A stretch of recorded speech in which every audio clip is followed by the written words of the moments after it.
안녕하세요. 나이가 들어 장성한 아들을 두고 있는 한 엄마입니다. 나이를 먹을 대로 먹었지만 제게는 과거에 받은 상처가 가득히 남아 있어요. 만약 내가 죽어서 누군가 심장을 열어본다면 놀랄지도 모릅니다. 정말로 핥힌 자국이 가득할 것 같거든요. 게다가 그 상처 위로는 또 다른 사람이 뿌린 소금 때문에 아물지도 않고 피가 계속 흘러나오고 있을 거예요. 제가 받은 상처의 깊이가 그렇다는 이야기입니다. 제가 이러한 상처를 받은 것은 40년 전의 일이에요. 꿈 많은 여고 시절에 생긴 상처죠. 지금에서 생각하면 어린 나이에 받은 상처라 더 아물지 못했던 것 같기도 하네요. 아무튼 그 시절에 받은 상처가 어른이 된 지금까지 남아있는 것이니 당시에는 얼마나 아팠을지 상상조차 하기 싫을 정도죠.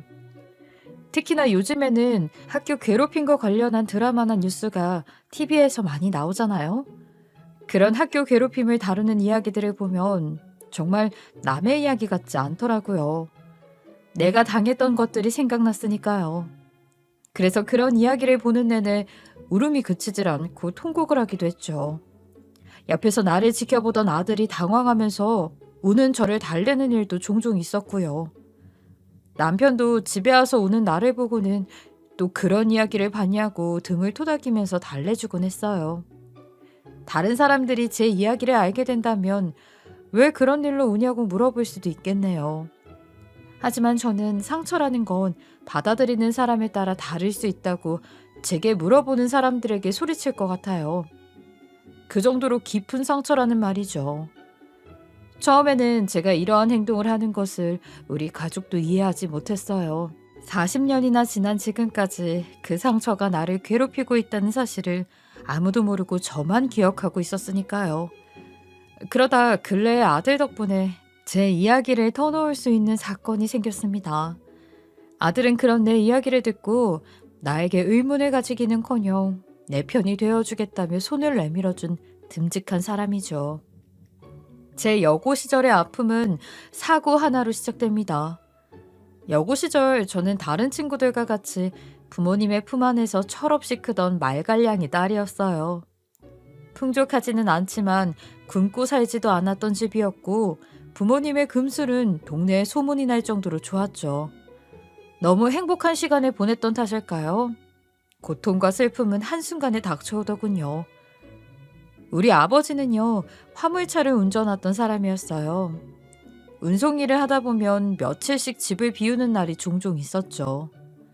그런 아버지가 걱정이 된다며 어머니도 함께 아버지와 집을 비우는 날도 많았고요. 저도 그런 부모님을 따라서 함께 하고 싶었지만 당시에는 공부가 우선이라며 저는 집에 놔두고 가셨어요. 사고가 일어난 날도 그랬어요. 아버지의 장거리 운행이 잡힌 날이었죠. 엄마, 아빠랑 같이 장거리 운행 갔다 올게. 우리 기다리지 말고 오늘은 일찍 자고. 오늘 먹을 간식이랑 저녁은 냉장고에 넣어뒀으니까 데워 먹어. 알았지, 우리 딸? 올 때 맛있는 것도 사올 테니까 공부 열심히 하고. 나가는 부모님께 잠이 덜 깬 모습으로 잘 다녀오라 인사를 했죠. 그때 본 모습이 부모님의 마지막이었습니다. 부모님이 나간 그날은 하루 종일 돌아오지 않은 부모님을 기다렸어요. 돌아온다는 시간이 지나도록 소식이 없어서 기다리다 지쳐서 잠에 들었죠. 그런데 새벽에 누가 문을 쾅쾅 두드리는 거예요. 시끄럽지만 혼자 있던 터라 저는 누군지 확인했죠. 이렇게 늦은 시간에 누구시죠?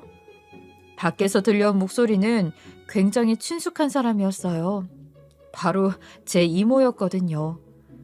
이모임을 확인한 저는 얼른 문을 열어주었으나 마주한 이모의 표정은 굉장히 어두웠습니다. 얼른 옷 챙겨 입고 나와라. 일단 이모랑 같이 가야 할 곳이 있어. 가서 울지 말고 하고 싶은 말은 다 해야 해. 우리 조카 잘할 수 있지? 마지막이니까 나중에 후회하지 않으려면 다 말해야 한다. 이모의 의미심장한 말에 저는 얼른 옷을 챙겨 입고 나왔고 병원으로 갔어요. 네, 저는 그날 부모님 두 분을 함께 보내게 되었죠. 마주한 부모님의 모습은 의식이 없는 상태였어요. 당시에 저도 부모님에게 어떠한 말도 못했고 그저 눈을 떠보라, 나를 보라, 대답을 해라 등의 말만 반복했죠. 그날 부모님을 그렇게 보내고 난 다음에야 알게 됐습니다. 내가 한날 한시에 부모님을 모두 잃은 고아가 되었다는 것을요. 그날 이후로는 이모들이 저를 돌아가면서 보살펴 주셨어요. 친가에는 삼촌들밖에 없었던 터라 저를 돌봐줄 여유가 되는 것은 이모들밖에 없었거든요. 삼촌들은 자기 살기도 바쁘다는 말을 하면서 저를 크게 돌봐주지는 못했고 부모님에게 남은 재산을 챙겨서 제 앞으로 돌려주었어요. 그리 많지 않은 돈이었죠. 부모님을 잃었다는 상실감에 젖어있던 제게는 더 와닿지 않는 돈이었고요. 이때 없던 철이 한 번에 들었어요. 그리고 이모들에게 마냥 기대서는 안 되겠다는 생각을 했고 모든 일을 내 힘으로 스스로 하려고 무척이나 노력했어요. 물론 이런 저의 상태를 보고는 이모들이 앞다투어 저를 데려가겠다고 했지만 전 부모님의 흔적이 역력히 남아있는 집을 떠나고 싶지 않았어요. 낯선 환경에서 적응하면서 사는 것도 싫었고요. 이모들은 이런 저를 설득하려고 무척이나 노력했지만 저는 끝끝내 부모님이 제게 남겨준 집에서 혼자 지냈어요. 이런 제 마음을 두 번째로 괴롭게 만든 것은 학교 친구들의 태도였어요. 마음의 상처가 조금 아물기 시작한 저는 언제까지고 이대로 어린아이처럼 지낼 수 없다는 생각에 학교를 나가기 시작했거든요. 그런데 학교 친구들은 어디서 소문을 들었는지 마치 동정하는 눈빛으로 저를 쳐다보기 일쑤였어요. 그러면서 자신들이 가지고 있는 작은 간식이나 물건들을 동냥하듯이 저에게 내밀었고요. 이거 오늘 내가 먹으려고 가져온 건데 너 먹어. 엄마가 이거 세트로 사서 집에 많은데 너 하나 가질래? 친구들의 이런 말에 더 깊은 상처를 입었던 것 같습니다. 친구들의 동정하는 행동은 저에겐 불편한 친절로 다가왔거든요. 내가 필요한 것들은 이런 것들이 아닌데 내가 받은 상처는 내가 스스로 돌볼 수 있는 건데 왜 이렇게 나에게 동정 어린 눈빛을 하는지 이해할 수 없었어요. 특히나 더 싫었던 것은 친구들이 이렇게 물어보고 제가 물건을 받으면 마치 본인이 착한 사람이 된 양 굴었던 거예요. 저랑 놀면 마치 자신이 착한 애가 된 착각이라도 하는 말이죠. 그래서 전 고립을 선택했고 점점 더 혼자 있는 시간이 늘어갔어요. 하지만 학교 생활을 마쳐야 사회에서 하나라도 똑바로 일할 수 있다는 생각에 학교를 가지 않을 순 없었어요. 이런 제게 가장 힘든 일은 바로 아침에 일어나는 것이었어요. 평소에는 어머니가 깨워주었기 때문에 혼자서 아침 일찍 일어나는 것은 굉장히 힘들었죠. 그래서인지 늦잠을 자게 될 때가 덜어 있었어요. 늦잠을 자게 되면 좋지 않은 것이 바로 점심을 집에서 챙겨갈 수 없었거든요. 부모님이 남겨준 재산이 있다고는 했지만 이는 대부분 어렸던 제 생활비로 쓰였고 낭비할 돈은 없었거든요. 그래서 사 먹기보다 집에서 싸가는 것을 택했고요. 그런데 늦으면 도시락을 싸갈 수 없으니 점심시간에는 혼자 공터로 가서 물배를 채울 수밖에 없었어요. 나에게 깊은 상처를 남긴 사건이 있던 날도 늦잠을 잤어요. 그래서 그날도 물로 배를 채우고 운동장 어귀에 앉아서 쉬고 있었는데 그런 제 옆으로 누군가가 다가오더군요. 얼굴을 보니 의원집 딸이라는 애였어요. 같은 반에 있으면서도 말 한 번 제대로 해본 적이 없는 사이였거든요. 특히 그 애는 돈이 많은 것을 자랑하며 다닌다는 소문도 있었고 돈으로 친구를 사귀며 친구들 간에 공주와 하녀 놀이를 한다는 소문도 있었어요. 그런 애와는 친해지고 싶지 않아서 피했는데 갑자기 쉬고 있던 제게 다가오는 거예요. 봐, 내 말이 맞잖아. 쟤 점심에 밥도 안 먹고 물배 채운다니까? 쟤 고아라며. 내가 들었는데 쟤네 부모님이 돈 한 푼도 안 남기고 갔대. 그래서 집에서도 밥 겨우 먹는다고 주변 사람들이 안타깝다고 쌀도 가져다주고 그런다던데? 우리 아빠가 그랬는데 저런 사람한테 주는 지원도 받고 있다고 그랬어. 불쌍해서 어쩌냐? 우리 아빠는 벌써 내 앞으로 땅도 사준다고 요즘 나랑 같이 땅 보러 다니자고 막 그러는데 괜히 내 옆에 와서 은근히 긁는 말을 하길래 무시하고 있었죠. 그런 제 태도를 보더니 기분이 상했는지 제 앞에 자기가 먹던 빵을 내밀면서 말하더군요. 야, 너 내 말 무시해?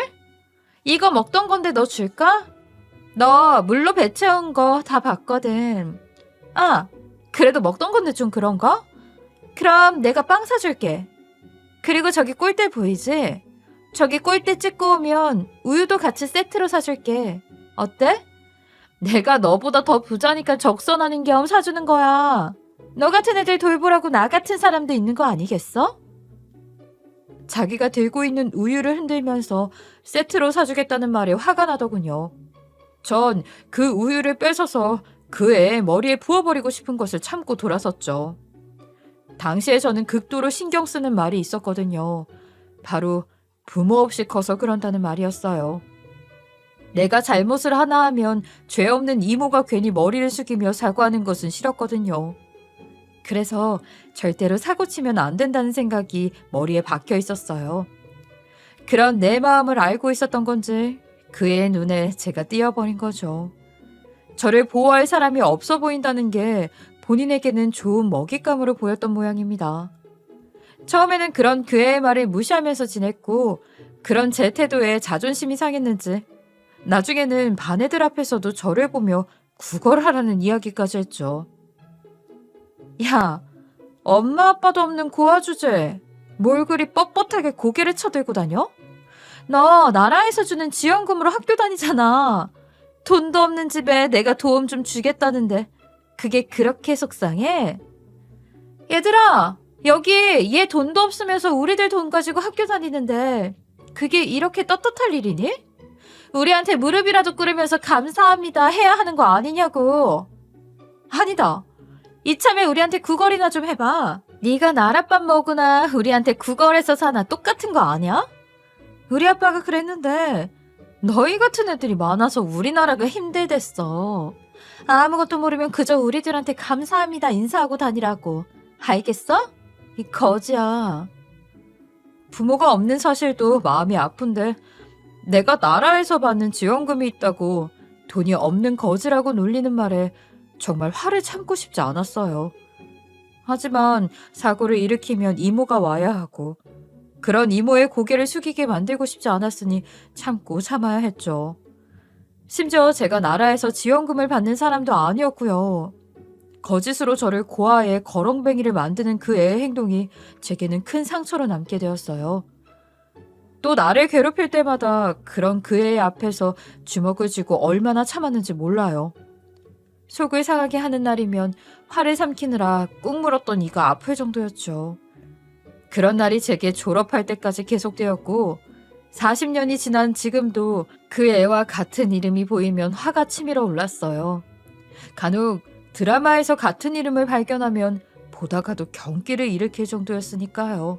그러면서 40년이 넘은 지금에서도 같이 드라마를 보던 옆에 있던 아들에게 말하곤 했죠. 드라마 속 장면, 그 애의 이름은 그날을 떠오르게 했으니까요. 엄마가 제일 싫어하는 이름이 바로 저 이름이야. 여기 팔에 소름 돋는 것 좀 보렴. 너도 저 이름이랑 같은 사람이 보이면 절대 엄마 눈앞에 들이밀지 마라. 엄마가 무슨 짓을 할지 모르겠으니까. 아무것도 몰랐던 아들은 난리를 피우는 저를 달래느라 항상 그러겠다고 말했죠. 그때마다 아들은 내가 잘 키웠구나 생각했던 것 같습니다. 그러다 하루는 아들이 문득 이야기를 하는 거예요. 아들은 결혼 준비에 한창이라 그때는 바쁜 나날을 보내고 있었거든요. 그런데 저를 찾아와서 할 말이 있다니 괜히 긴장이 되었죠. 엄마, 사실은 제가 할 말이 있어요. 엄마가 항상 말하던 그 이름 있잖아요. 내가 결혼하는 사람의 어머니, 장모님 될 분이랑 똑같아요. 심지어 성도 엄마가 말하던 사람이랑 같아요. 우리가 식장 잡으면 장모님 장인어른 이름을 알게 될 테니 미리 말하려고요. 아들의 말에 순간 소름이 돋았죠. 이때까지 전혀 사돈의 이름은 모르고 지냈거든요. 그저 아들과 결혼할 사이니 명절마다 가벼운 선물을 주고받는 것이 다였어요. 그마저도 아들을 통해서만 했거든요. 이때 처음으로 예비 사돈 이야기를 아들에게 자세히 물었습니다. 그런데 아들의 이야기를 들으면 들을수록 그 애와 닮았다는 생각이 들더군요. 심지어 40년 전에 나를 괴롭혔던 그 애와 정보가 딱 맞아떨어지는 거예요. 엄마, 장모님이 항상 자랑처럼 하는 말이 있었는데 자기는 정치가 집안의 딸이라면서 정말 좋은 집안 핏줄이라고 했거든요. 본인 할아버지가 의원이라고 했나? 아무튼 자기가 살던 동네랑 이것저것 알려주셨는데 우리 외할아버지 외할머니가 살아생전에 사셨다는 그 동네 있잖아. 왜 엄마가 결혼하기 전까지 살았다는 동네. 거기에 본인도 살았다면서 엄마 이야기를 하니까 엄청 좋아하시던데 자기도 거기 오래 살았다고. 할아버지가 의원이다. 나와 같은 동네에 오래 살았다. 그 밖에도 다양한 정보가 있었지만 40년 전 그의 대표적인 특징들이 다 똑같더군요. 그 순간 저는 이 결혼을 깨버리고 싶다는 생각밖에 들지 않았어요. 정말 소름이 끼쳤으니까요. 만약 나를 괴롭혔던 그 친구가 아니라고 하더라도 쉽게 이 결혼을 허락하고 싶은 마음이 생기지 않았죠. 그러다가 문득 내 아들을 소개해줬던 그녀의 남편과의 사이가 떠올랐어요. 우리 아들은 포장 사업을 하는 회사의 대표로 있거든요. 그런 아들이 오래도록 거래해오던 곳이 바로 그녀의 남편이 사장으로 있는 곳이었어요. 아들은 작은 공장이지만 사장이 무척 좋은 사람이라며 오래 믿고 지금까지도 계속 거래를 해오고 있었고요. 가끔 수금이 밀리는 날도 있었지만 사장을 믿었기에 아들은 그마저도 그럴 수 있다며 거래를 끊지 않았고요. 그러자 그 작은 공장의 사장은 그런 아들에게 고맙다며 괜찮다면 자기 딸을 만나보지 않겠냐고 했고요. 주선했던 것도 그 사장이라는 사람이었습니다. 아들은 여자를 만나고 괜찮은 사람이라며 만남을 이어갔고 지금에서는 결혼까지 결심한 거였고요. 이런 상황이다 보니 사장이라는 사람도 결혼하는 여자도 묘하게 숙이고 들어오는 태도가 몸에 배어 있었던 사실이 떠오르더군요. 그래서 전 아들에게 물었어요. 아들, 내가 한 가지만 물어보자. 너 그 여자랑 어떻게 해서든 결혼하고 싶니? 진심으로 사랑해? 이 엄마가 반대한다고 해도? 아들은 제 표정을 보고 이야기를 듣더니 이내 굳은 얼굴을 하고 고개를 끄덕이더군요. 엄마, 제가 정말로 사랑하는 사람이에요. 이렇게 마음이 맞는 사람은 어디서도 만나보지 못했어요. 엄마가 왜 반대하는지 모르겠지만 우리 결혼을 반대하지는 말아줬으면 좋겠어요, 전. 그런 아들의 태도에 저는 과거에 내게 있었던 일을 전부 이야기해주기로 마음먹었습니다. 정말 긴 시간을 이야기했던 것 같아요. 아들은 처음에는 제 이야기를 조용히 듣고만 있더니 점점 표정이 어두워져 갔죠. 늘 행복하게 보였던 엄마가 왜 TV에서 학교 괴롭힘 이야기만 나오면 서럽게 울었는지, 어떤 이름이 나오면 그 이름을 볼 때마다 경기를 일으켰는지 이제서야 알게 되었으니까요. 제 어린 시절의 이야기를 다 들은 아들은 뜨악한 얼굴을 했죠. 그러더니 제 손을 덥석 잡으면서 말하더군요. 엄마, 난 엄마가 그런 사연을 가지고 있을 줄은 상상도 못했어요. 이 결혼 안 해도 그만이에요. 진심으로 엄마가 힘들다고 하는데 자식된 도리로 내가 엄마를 괴롭힐 순 없어요. 40년이 지난 지금도 엄마는 그 일을 어제 일처럼 느끼는 거잖아. 그러니까 지금까지도 그렇게 놀라거나 화내고 울고 하는 거 아니야. 그런 심각한 일을 왜 이제서야 말해주는 거예요? 어린 시절 받은 상처가 얼마나 컸으면 지금까지도 이렇게 아파하는지 난 상상도 못할 아픔이에요. 아들이 이렇게까지 나올 줄은 몰랐던 저는 깜짝 놀랐죠. 아까까지는 그 여자와 결혼하지 못하면 안 될 것처럼 굴었던 아들이었으니까요. 사람 마음이라는 게 그리 쉬이 접히는 것은 아니잖아요. 그래도 저를 낳아준 나를 위해서라면 포기할 수 있다고 말하는 아들이 감사했어요. 그리고 아들은 마치 본인이 받은 상처인 양 울먹이더니 이내 결심했다는 표정으로 저를 똑바로 바라보며 말했죠. 엄마, 이제는 과거처럼 기죽을 필요 없어요. 엄마 옆에는 이렇게 보란 듯이 잘난 아들도 있잖아. 그런데 뭐가 무섭다는 거야? 왜 엄마가 그 사람을 피해야 해? 엄마의 지금은 과거와 달라. 엄마는 이제 당당해도 된다고요. 내가 그 사람들에게 보여줄게. 우리 엄마는 이렇게 당당한 사람이라고. 지금 이 상황을 피하고 싶어서 그 결혼을 포기하라고 말하는 저와 달리 아들은 제가 과거와 다르다. 지금의 저는 힘을 가지고 있다고 말해주는데 아들에게 그저 고마웠어요. 그리고 아들은 빈말이 아니었다는 듯이 빠른 시일 내로 제게 회사에 한 자리를 주었죠. 예전에 아들과 함께 일하던 회사였지만 현재 저는 물러난 상태였거든요. 그런데 제가 물러났던 자리 대신에 부대표의 자리를 저에게 준다는 겁니다. 저는 흔쾌히 아들의 제안을 받아들였어요. 회사에 자리를 받은 날은 아들에게 미안하기도 하고 고맙기도 했어요. 그날 이후로 저는 다시 아들 사업에 뛰어들어 관리 일을 시작했고 과거를 딛고 앞으로 나아가기 위해서 노력했어요. 지금까지는 받은 상처를 전부 잊어버리는 게 상책이라고 생각했지만 아들의 말을 듣고 보니 이제는 과거와 달리 내게도 힘이 있다는 생각이 더 많이 들었거든요. 그래서 아들의 말대로 달라진 나를 보여주고 싶었어요.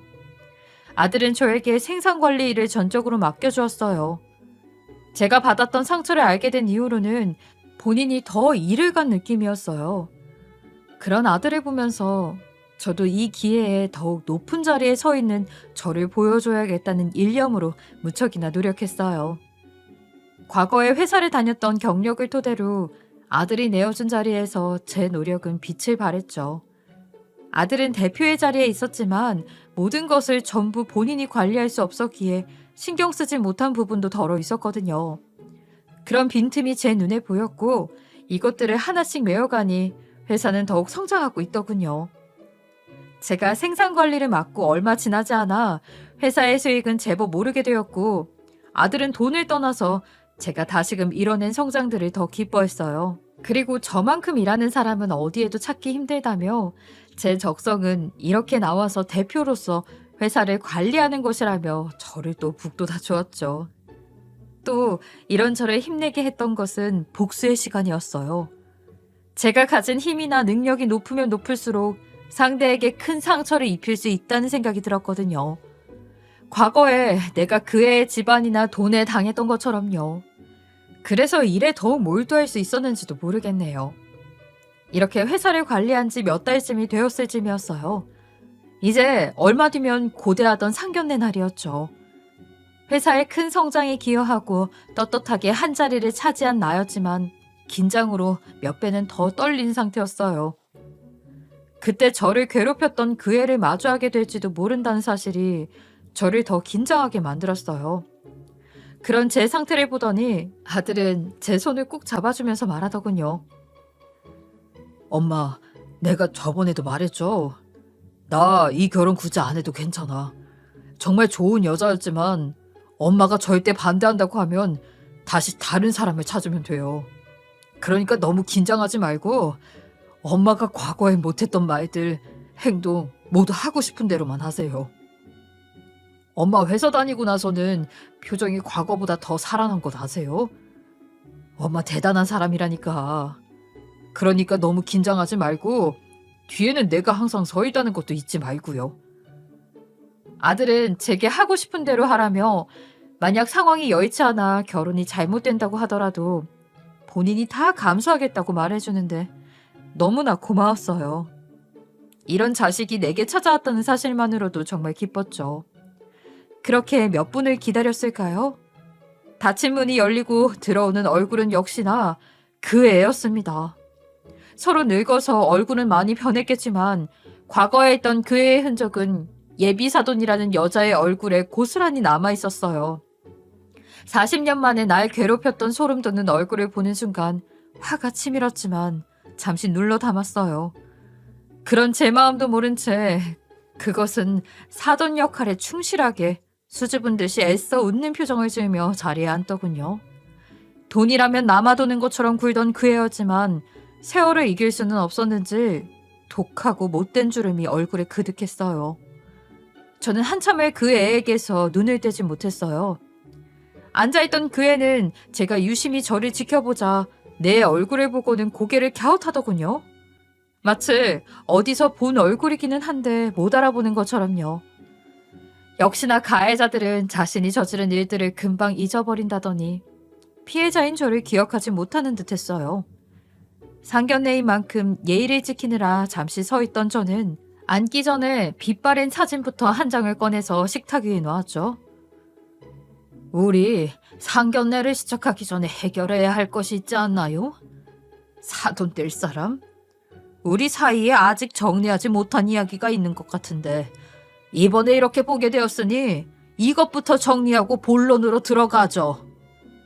그러자 그 애는 사진을 유심히 보는 듯 하더니 여전히 기억을 못하겠다는 얼굴로 저를 쳐다보더군요. 이쯤 되니 저것은 그 일을 아예 잊었구나 싶었어요. 그래서 더 강하게 말했습니다. 여기 사진에 구멍 보이나요? 얼굴 도려낸 내 하나 보이지 않냐고요? 제가 이 시절에 부모님이 한낮 한시에 돌아가셔서 굉장히 힘든 시기였거든요. 그런데 저를 괴롭히던 친구가 이 도려내진 곳에 자리하고 있었죠. 지금 생각해도 참 악질인 친구였어요. 부모를 잃어 힘들어하던 친구에게 구걸해보라며 친구들 앞에서 무릎도 꿇게 했거든요. 그런 애도 지금쯤이면 자식을 낳고 부모가 되어서 이런 자리에 나오고 하겠죠. 아무럼요. 사람 일은 한 치 앞도 모른다고 하는데 그런 애도 당연히 어디선가 한 자리 차지하고 있겠죠. 지금처럼요. 제가 말하는 순간 드디어 기억이 났는지 절 괴롭히던 동창이라는 것은 제 시선을 피하더군요. 그리고 고개를 푹 숙였죠. 제가 예비사돈 하고 부르자 조금 지나서 고개를 들더니 흥분한 듯이 큰 소리로 말했어요. 왜 그 얘기를 이런 자리에서 꺼내는 건지 모르겠군요. 저는 전혀 모르는 일인데요. 모르는 척 잡아떼는 얼굴을 뚫어져라 쳐다보자 찔리는 구석이 있는지 다시 소리치더군요. 그때는 어렸잖아요. 철없는 시절의 한 행동으로 이렇게 나오시는 게 어이가 없네요. 세상에, 부모라는 사람이 어린 시절에 한 짓을 이해하지도 못하고 당신도 알 것 아니에요. 어린 시절에는 치기로 벌어지는 짓도 있다는 걸요. 나도 똑같아요. 나도 사람인데 어떻게 어렸던 때 했던 일들을 다 기억할 수 있겠어요? 되려 자신이 잘못한 것이 없다고 철없는 시절에 했던 일이라며 소리치는 말에 전 화가 났어요. 철없는 시절에 했던 말이라고 상처되지 않는 것은 아니잖아요. 그래서 전 제 명함을 그년과 그 남편의 앞에 던지며 경고했죠. 뭐? 기억이 안 나? 어린 시절에 했던 철없는 행동? 그래, 당신이 어린 시절에 했던 행동이 어렸던 내 마음에 상처를 입혔으니 나도 이제는 당신 마음에 상처 좀 주려고. 과거가 기억나지 않는다면 나도 똑같이 해주면 되는 거 아니겠어? 당신이 아직도 그때 잘 나가던 사람 같아. 오늘부터라도 그때의 기록이 새록새록 나도록 내가 도와줄게. 두 사람은 내가 던진 명함에 부대표라고 써진 걸 보더니 소스라치게 놀라더군요. 지금 회사의 생산 공장은 전부 제 관리하에 있었으니까요. 역시나 상황 판단이 빠른 것은 그년의 남편이었습니다. 여태까지 딸 결혼을 성사시키려고 무척이나 애를 써왔는데 자기 아내라는 사람 때문에 엎어질 수도 있다는 사실을 깨달은 거였죠. 그 애의 남편은 친구의 탈을 쓴 본인 와이프를 제 앞에 무릎 꿇리면서 말하더군요. 지금 당신이 어떤 행동을 했는지 알아? 당신이 내 사업에 돈을 보태줬어? 아니면 사업이 잘 되도록 도움이나 줬어? 집에서 아무것도 못하는 밥버러지로 살았으면 내 사업을 망하게나 하지 말아야지.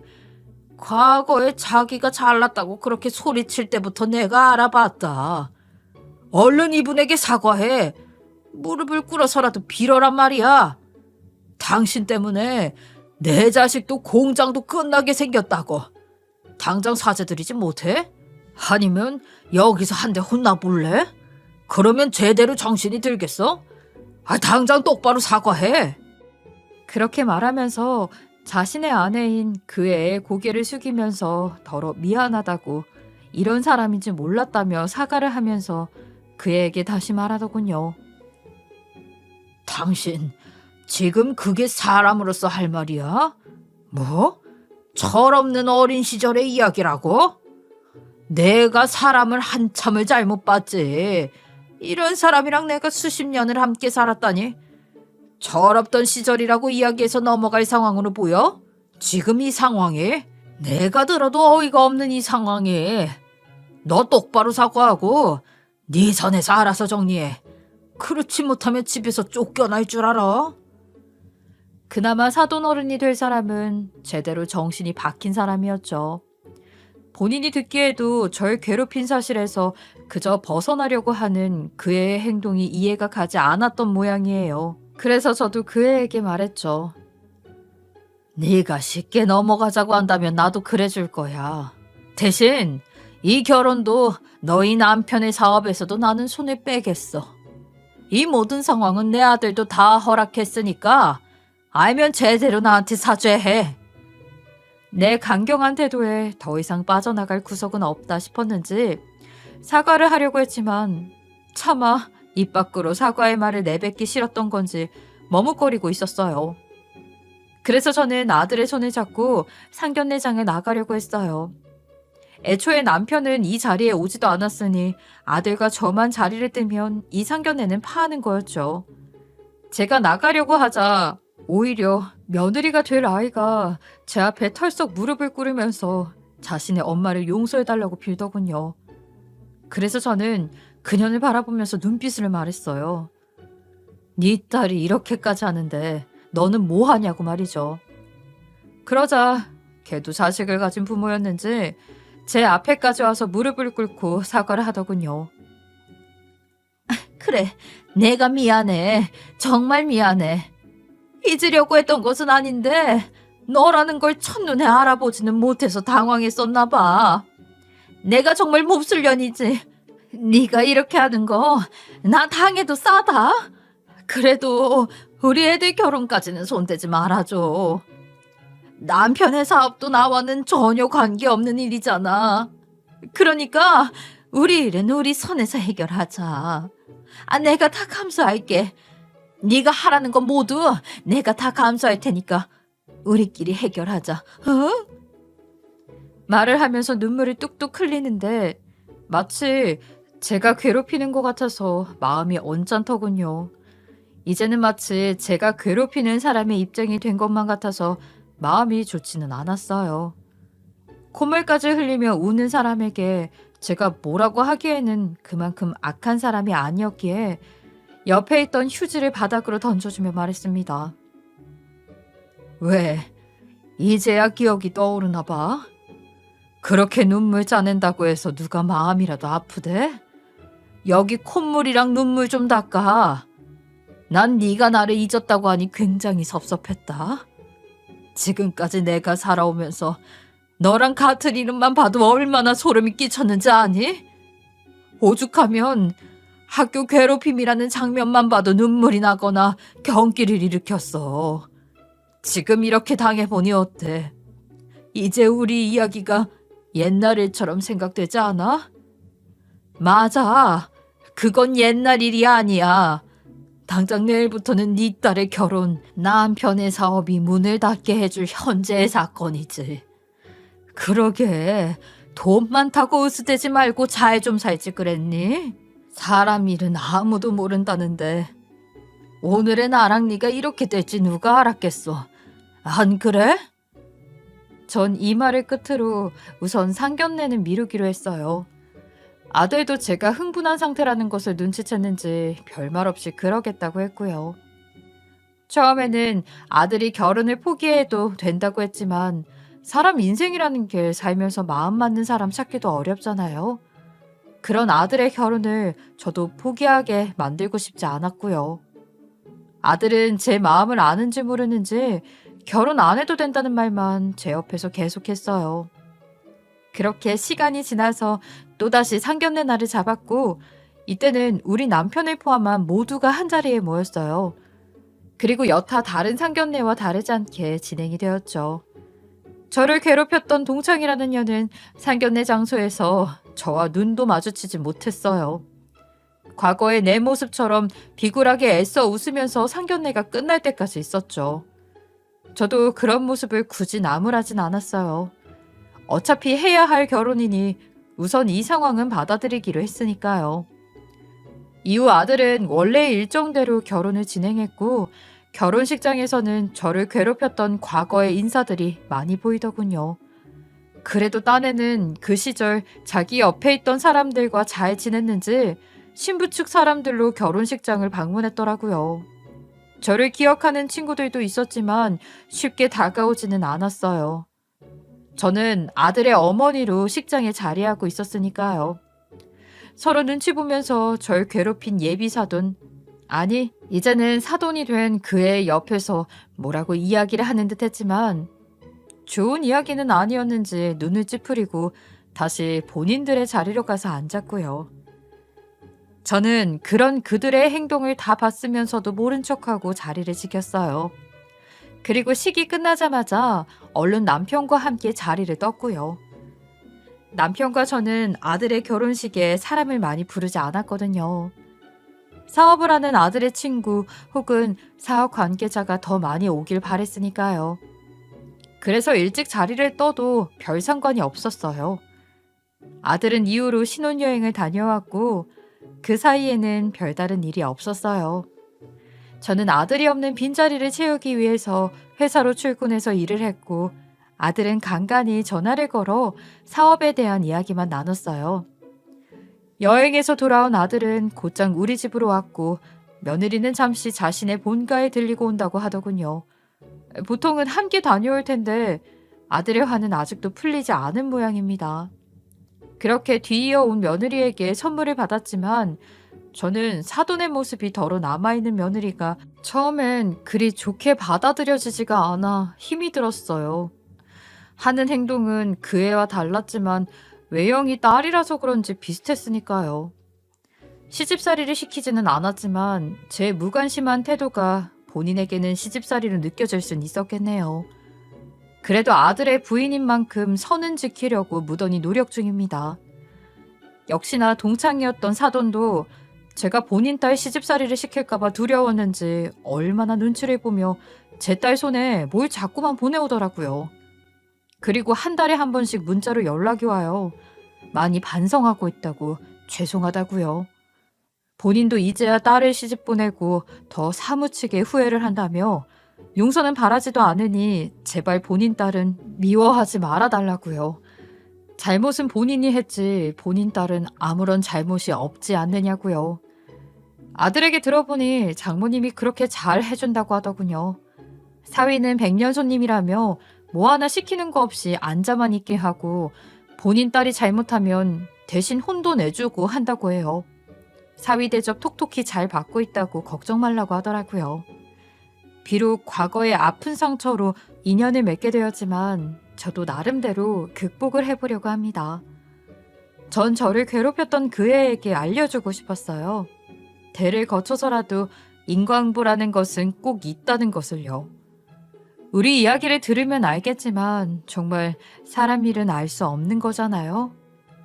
현재에는 나한테 과거로 남은 일이지만 동창에게는 현재의 일이 된 만큼 동창은 꽤나 괴롭게 지내고 있어요. 본인의 과거를 어디서도 이야기하지 않았던 것 같더군요. 그래서 자기 집에서도 편하게 지내지 못하는 것 같아요. 당연하죠. 도덕, 양심, 예의를 아는 사람이라면 어려서도 그런 짓은 하지 못했을 테니까요. 자신의 딸에게도 남편에게도 이해받지 못할 과거 때문에 집에서도 많은 비난을 받는 것 같더군요. 심지어 사위된 사람은 내 아들이고 사돈은 피해자 당사자니 고개를 들고 다닐 수 없겠죠. 그래서 그런지 이따금 가족 모임이 생기면 아직도 고개를 숙이고 아무 말도 못한 채 지내고 있답니다. 제 길었던 이야기가 누군가에겐 위로가, 누군가에겐 진실을 말할 수 있는 용기를 줄 수 있었으면 좋겠어요. 저를 괴롭혔던 애처럼 과거에 했던 잘못된 행동은 언젠가 자신에게 돌아올 수 있음을 잊지 말았으면 해요.